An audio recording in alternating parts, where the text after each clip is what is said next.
Yaani leo hapa. Niambie kakaangu. Poa kwema. Yalianza lini mambo ya kufanya usafi? Yaani hapa umalizi yani. Napiga usafi hivi mwanangu nishapiga vitu vyangu hapa. Wifi yako yuaje? Umalizi. Yaani sema sijui tatizo liko wapi. Najua tu kuna kitu maana si kawaida yako. Msaidie na simu yako kwanza upige. Naona si kwa kukawia huko. Haya shika. Tukupigia wifi sasa.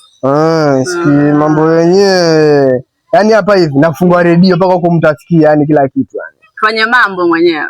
Sasa Ramadhani ishaisha. Ramadhani ishaisha. Lete nikuwekee basi. Maana kona nichelewesha mimi. Eka. Na credit basi wasiwasi. Credit kwa tena tumalize. Halo.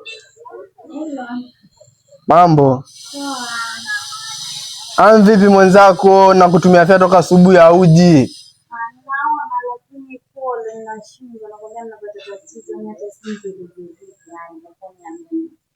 Asa mambo gani? Unata mimi nafagia nafanya usafi nafua kila kitu, mambo gani hayo?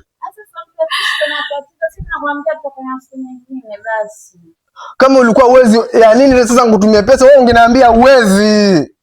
Basi ona, tufanye hata siku nyingine hata kesho pia.